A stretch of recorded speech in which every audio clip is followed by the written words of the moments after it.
Bismillahirrahmanirrahim. Assalamualaikum warahmatullahi wabarakatuh. Innal hamdalillah nahmaduhu wa nasta'inuhu wa nastaghfiruhu wa min syururi anfusina wa min sayyiati a'malina may yahdihillahu fala mudilla lahu wa may yudlil fala hadiyalah. Asyhadu an la ilaha illallah wahdahu la syarikalah wa asyhadu anna Muhammadan abduhu wa rasuluh la nabiyya ba'da. Rabbi shrah li sadri wa yassir li amri wahlul 'uqdatam min lisani yafqahu qawli. Alhamdulillah, pada kesempatan kali ini kita masih diberikan kesehatan oleh Allah Subhanahu wa taala, nikmat yang paling mahal. Nikmat melihat alam semesta, nikmat bernafas, nikmat menghirup udara, nikmat kesehatan yang tidak bisa dibayar harganya. Semoga semakin membuat kita beriman, bertakwa, bertauhid kepada Allah Subhanahu wa taala. Jadi pada kesempatan kali ini bersama saya lagi dengan Muhammad Hamdan Al-Ghazali dalam Tauhid Metafisik.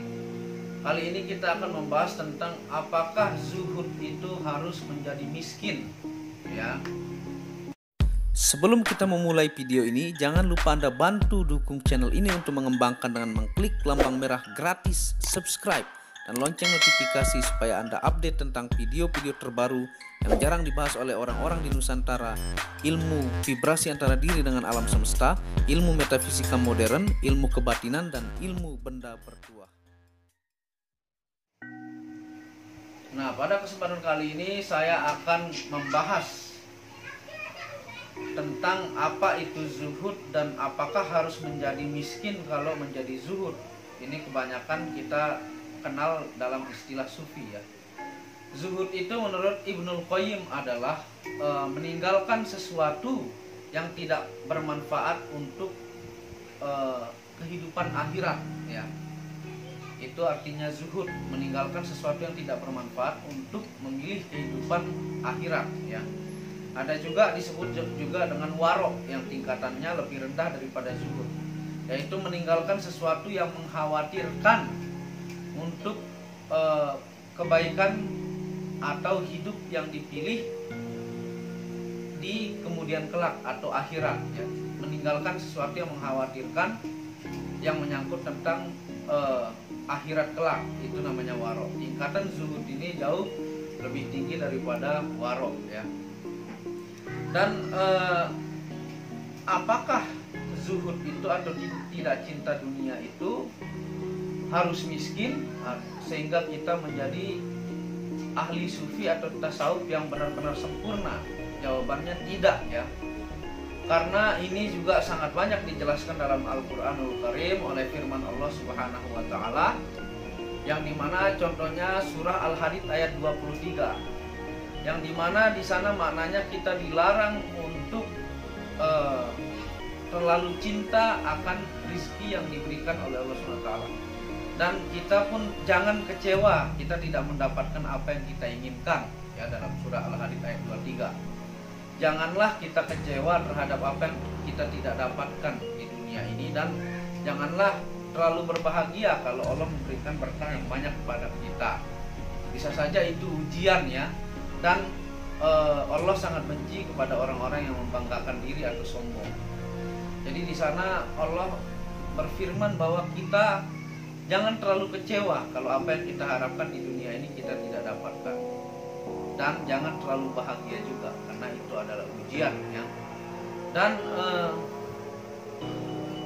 kalau menyangkut masalah zuhud, dalam Quran surah As-Sadd ayat 17 bahwa Nabi Daud diberikan kekuatan, ya, diberikan kekuatan dengan harta benda sehingga dia kuat dalam ketaatan kepada Allah Subhanahu wa taala, dan dia merupakan termasuk orang yang awab, ya, yang selalu kembali kepada Allah.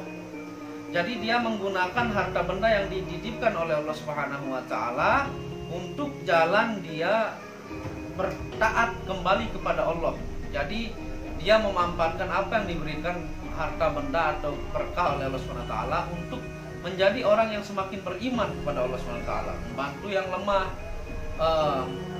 membantu fakir miskin, dan menggunakan harta benda itu ke arah jalan yang baik, ya. Itu disebut orang termasuk golongan awam atau zuhud yang dalam firman Quran surah As-Sod ayat 17, ya. Begitu pula dengan Quran surat As-Sod ayat 30 bahwa telah dikaruniakan Nabi Sulaiman anaknya Daud yang merupakan orang yang berkemampuan dalam ketaatan Allah SWT, dan dia merupakan orang yang awam, nabi yang awam, yaitu dia memiliki dikaruniakan harta benda oleh Allah SWT, istana, dan mampu memerintah jin ataukah mampu berbicara dengan bahasa binatang, yang dimana kekuasaan itu dengan kekayaannya dia gunakan untuk menuju jalan Allah. Itu pun disebut dengan zuhud dalam Quran surah As-Sod ayat 30, ya. Begitu pula dalam Quran surat As-Sod ayat 44 yang dimana Nabi Ayub itu diuji oleh penyakit dan oleh kemiskinan, dan Allah berfirman menyuruh si Nabi Ayub ini bersabar atas kemiskinan dan penyakit yang diberikan, supaya selalu tetap kembali kepada Allah dan merupakan orang yang awam juga, ya. Jadi poinnya adalah itu terserah maunya Allah. Tapi zuhud itu tidak harus kita menjadi miskin seperti brainwash ataukah ucapan-ucapan orang yang sudah masuk ke alam bawah sadar manusia-manusia yang mengenal tentang sufisme atau tasawuf, ya. Jadi Nabi Daud, Nabi Sulaiman diuji dengan kekayaannya, dan dua nabi dan rasul ini mampu menggunakan kekuatannya untuk menggerakkan agama Allah, menjalankan agama Allah, membantu orang yang fakir dan miskin, dan menjadi orang yang awam, orang yang selalu kembali kepada Allah. Dan ciri-ciri orang yang zuhud itu adalah apabila dikasih rezeki oleh Allah Subhanahu wa taala, dia tidak terlalu bahagia, ya. Dia tidak terlalu cinta akan harta tersebut. Dia karena dia sadar bahwa itu titipan. Seandainya pun harta benda yang dititipkan oleh Allah SWT kepadanya diambil, maka dia pun tidak bersedih pula, ya. Karena dia tahu itu adalah kehendak Allah SWT. Itulah zuhud. Jadi kata-kata atau kalimat-kalimat yang membrainwash di istilah sufisme atau tasawuf atau ilmu kebatinan tentang zuhud itu adalah benar-benar meninggalkan dunia tanpa memikirkan cara mencari uang yang baik dan sebagainya. Itu adalah salah, ya. Jadi zuhud itu adalah kita menerima apapun yang diberikan oleh Allah SWT, kita mencari rizki atau berkah Allah dengan cara sebaik-baiknya, dengan halalan thayyiban, yang dimana kita akan membiayai atau memberi makan kepada anak dan istri kita. Karena kalau secara hidup di alam fana atau zahir atau duniawi ini, segala sesuatu itu membutuhkan rizki ataukah uang untuk kita hidup. Contoh kalau kita mau beli beras, makan buat anak istri, mensekolahkan anak, membeli sabun untuk kita mandi, ataukah odol, ataukah segala hal keperluan, piring untuk makan dan segala-galanya itu membutuhkan materi. Yang dimana zuhud ini adalah kita berusaha sebaik mungkin mencari berkah atau rezeki Allah itu dengan jalan yang halal, yang kita gunakan sebaik-baiknya untuk anak istri kita, untuk bekal kita mencari ilmu, untuk bekal kita menambah ilmu. Kalau diberikan rezeki lebih oleh Allah SWT, kita titipkan kepada orang-orang yang berhak, ya.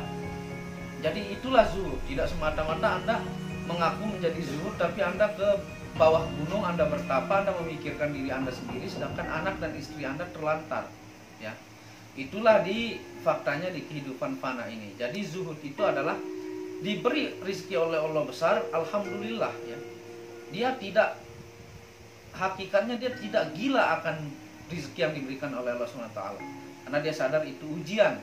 Ketika Allah mencabut rezeki itu, dia pun berbahagia karena itu adalah kehendak dan mauannya Allah, dan berusaha menjadi orang yang selalu istiqomah dalam mencari berkah Allah SWT untuk anak dan istri demi tujuan anak istri sekolah, menuntut ilmu agama yang baik, menuntut ilmu-ilmu yang bermanfaat untuk anak kita dan istri, dan membiayai kebutuhan anak istri kita. Karena itulah fakta di dunia ini.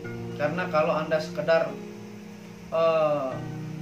zuhud tapi Anda meninggalkan dunia, Anda tidak mencari berkah Allah, Anda menyendiri bertapa, maka alangkah kasihannya anak dan istri Anda. Jadi zuhud itu adalah meninggalkan sesuatu yang tidak penting untuk kehidupan akhirat. Warok yaitu Anda meninggalkan sesuatu yang mengkhawatirkan untuk kehidupan akhirat ke depannya. Jadi 3 contoh tadi yang saya sudah jelaskan, yaitu Nabi Daud yang merupakan orang yang kuat dalam ekonomi, tetapi dalam jalur jalannya Allah taat dan menggunakan apa yang dititipkan oleh Allah sebaik mungkin untuk agama. Ada juga Nabi Sulaiman yang merupakan anaknya Nabi Daud yang diberikan kekuasaan harta benda, dia gunakan sebaik-baiknya untuk agama, dan dia adalah orang yang awab atau orang yang kembali kepada Allah SWT. Dan Nabi Ayub pun yang diuji dengan kemiskinan, kemelaratan dan penyakit, dan dia selalu kembali kepada Allah, dia pun termasuk orang yang zuhud. Nah, begitulah penjelasannya supaya Anda tidak salah paham. Zuhud Anda bilang membenci dunia, tidak cinta dunia, itu salah. Tapi memanfaatkan apa yang dititipkan oleh Allah SWT menjadi rizki yang digunakan untuk hal kebaikan, untuk hal lebih dititipkan kepada orang yang berhak. Seperti itu penjelasannya. Pada kesempatan kali ini semoga Anda paham dan mengerti dari video saya yang simple, jelas dan padat ini. Semoga bermanfaat. Jangan lupa bantu dukung channel ini dengan mengklik lambang merah gratis subscribe ya. Anda gratis klik subscribe dan lonceng notifikasi. Wabillahi taufiq wal hidayah. Wassalamualaikum